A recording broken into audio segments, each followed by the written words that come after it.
엔지 포스테코글루 감독은 울버햄턴전을 앞두고 경기 전 기자회견에서 먼저 팀의 부상 소식에 대해 전했습니다. 그는 월요일 첼시전 패배에서 햄스트링 부상을 당한 미키 반데벤이 내년 새해까지 활동을 중단할 것으로 예상된다고 확인했고, 또한 발목 부상으로 교체한 제임스 매디슨도 확인했습니다. 매디슨도 올해에 뛰지 못하고 내년 새해까지로 예상했습니다. 하지만 이번 주 수술을 받은 히샬리송이 4주 만에 복귀할 것으로 예상되고, 부상 중이었던 멀티 수비수 벤 데이비스는 월요일 밤 경기에 결장한 후 이번 주 훈련에 복귀했다고 알렸습니다. 엔지는 지난밤에 본 미키는 햄스트링 부상이 상당히 심했다고 확인했습니다. 확실한 일정표를 넣지 않고는 그에게 최소한 2달밖에 남지 않았기 때문에 우리는 그와 함께 새해를 보고 있습니다. 다시 돌아와서 출전할 수 있는 유일한 선수는 벤 데이비스입니다. 그가 필요할 것이기 때문에 좋습니다. 또한 매디슨이 발목 부상으로 잉글랜드 대표팀에서 빠졌다는 것을 확인할 수 있습니다. 매디슨은 몰타와 북마케도니아와의 유로 2024 예선전에 출전하지 않고 클럽의 의료진과 함께 재활을 위해 훈련장에 남을 것이라고 밝혔습니다. 매디슨의 빈자리에 로셀소에게 기회가 가는지 물었는데요. 포스테코글루 감독은 로셀소뿐만 아니라 브라이언 힐, 벤탄쿠르, 다이어 모두 열심히 훈련해왔습니다. 그들은 우리와 함께 훈련을 해왔고 그룹에서 따로 떨어져 있지는 않았습니다. 우리가 한 모든 일들, 우리는 함께 했습니다. 그들은 열심히 일했고 그들 모두에게는 기회가 왔을 때를 대비하는 것이 중요합니다. 그들 중 몇몇에게는 지금 기회가 온다고 해도 과언이 아닙니다. 그 기회를 잡는 것은 이제 그들에게 달려있다고 발언했습니다. 포스테코글루 감독은 끝으로 선수들에게 전하는 메시지는 무엇입니까? 라는 질문에 답했는데요. 저는 다시 말하지만 단기적인 것에 반응하는 사람이 아닙니다. 궁극적으로 우리는 평범한 일주일처럼 유지하려고 노력했습니다. 한 경기에서 워낙 부상자 및 이탈 선수가 많은 극단적인 상황이지만 결국 이번 주를 대비해 팀을 준비하는 것입니다. 프리미어리그의 모든 경기는 도전이고 울브즈는 엄청난 도전이 될 것이기 때문에 그 너머를 너무 멀리 볼 수는 없습니다. 저는 우리가 오랫동안 집중해온 것에서 벗어나고 싶지 않으며 그것이 바로 우리가 다음 도전을 준비하려고 노력하는 매주입니다. 비록 이례적인 상황이지만 우리는 이번 주에 그것을 하려고 노력했다고 전했습니다. 해왔던 것처럼 새로운 선수들과 함께 승리를 쟁취하겠다는 말인데요. 다시금 우리 손흥민 선수의 환상적인 결정력, 활약이 필요한 시점인 것 같습니다. 황희찬 선수도 좋은 모습 보여주길 바라며 두 선수 모두 부상 없이 멋진 활약을 기대하고 응원하겠습니다. 여기에 지난 첼시전 이후 많은 이야기가 나오고 있는데요. 그중 최근 주장인 손흥민 선수가 개인 SNS에 게시한 글이 화제가 되고 있습니다. 경기 후 팬들을 향한 메시지를 전했는데요. 메시지 내용 모두가 팬들의 사랑과 찬사를 받고 있지만 그중 한 문장 때문에 많은 현지 팬들이 감동을 받고 손흥민에 대한 찬사가 끊이질 않고 있다고 합니다. SNS 올린 메시지 내용은 이런데요.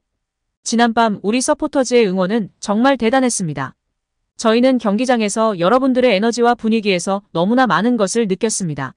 저희는 팀으로서 실수를 저질렀고 힘든 위치에 놓였습니다. 하지만 여러분, 우리는 이 실수들로부터 배울 것이고 우리는 다시 회복할 것이고 함께 더 강해질 것입니다. 저는 오늘 아침에 일어나서 우리 선수들을 자랑스럽게 생각하고 우리의 서포터즈를 자랑스럽게 생각하고 바로 다시 훈련에 복귀할 수 있어 기분이 좋습니다. 다시 일어나 함께 갑시다. 라고 메시지를 올렸는데요. 팬들은 우리 캡틴, 오나의 캡틴. 자랑스럽다. 이런 팀이라는 게 행복해. 팀 정신은 죽지 않았다. 토트넘을 미워할 수 없다. 12위 첼시한테 4대1로 졌는데 아직도 가라앉지 않았다니. 우리가 함께 이겼습니다.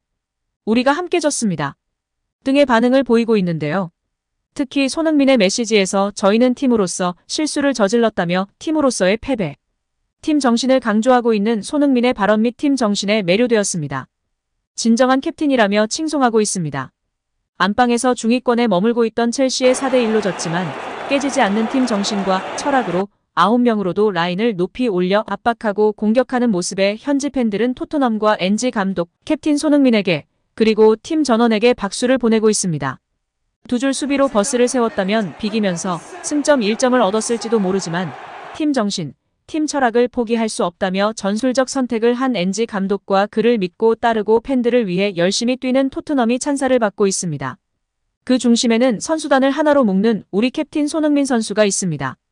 미국 대표팀 출신의 레전드가 손흥민의 토트넘을 평가절하하며 한 발언이 무척이나 화제가 되고 있습니다. 저도 참 화가 나는데요. 영국 매체도 아닌 미국 레전드가 저런 발언을 한 것이 참으로 이해할 수 없습니다. 여러분들은 어떠실지 모르겠는데요. 자세한 내용 함께 살펴보도록 하겠습니다. ESPN은 1일 전 미국 대표팀 출신 축구 전문가 야누스 미할릭의 평가를 게재하며 화제가 되고 있습니다. 케인의 이적과 토트넘의 상승세 사이에 어떠한 연결고리가 있는지 분석했는데요. 미할릭은 케인이 남았더라면 포스테코글루 감독이 손흥민과 케인을 투톱으로 쓸 수 있었을 것이라며 결과적으로는 케인의 이적이 토트넘엔 좋지 못하다는 분석을 내놓았습니다.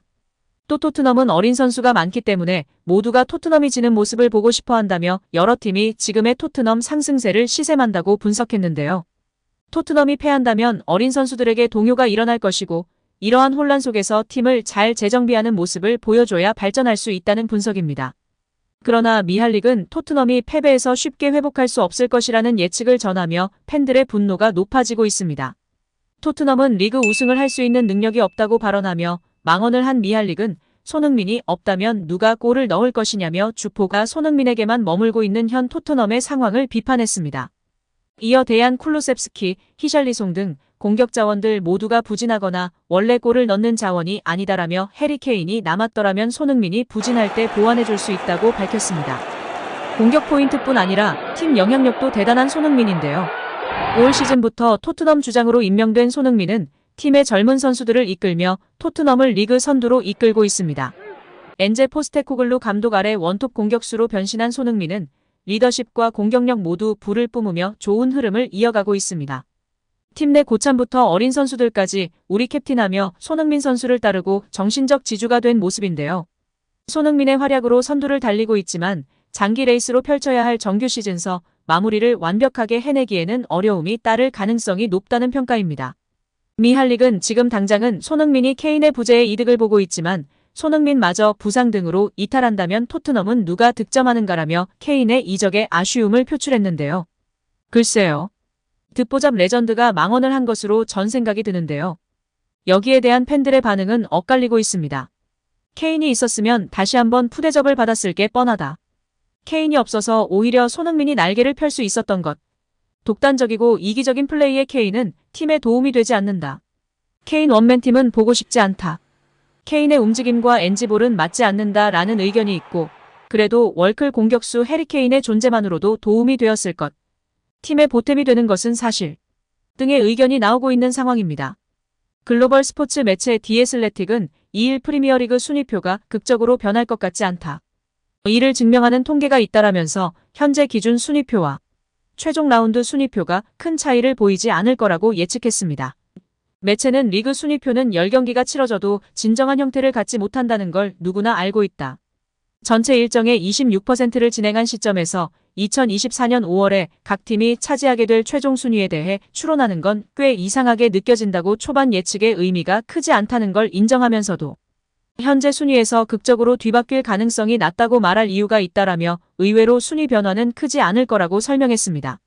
또한 프리미어리그 공식 홈페이지에서도 역대급 우승 경쟁이 펼쳐지고 있고 초반이지만 이렇게 강력한 초반 스타트를 끊으며 선전하는 팀이 4개의 팀이 된다는 것은 역대급이라고 보도했습니다.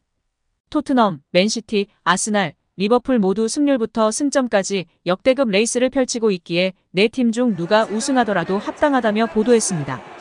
아직 시즌 초반이긴 하나 통계와 역사가 증명하고 있는데요. 과연 내년 5월 토트넘은 어느 위치에 있을까요? 제발 리그 우승을 해서 손흥민 선수가 주장이기 때문에 가장 먼저 리그 트로피를 들어올 텐데 엄청난 역사의 현장을 직접 보고 싶습니다. 오늘 영상은 여기까지입니다. 끝까지 시청해주셔서 감사합니다. 늘 건강하시고 더 좋은 영상으로 찾아뵙겠습니다. 구독과 좋아요도 잊지 마시고 부탁드립니다. 감사합니다.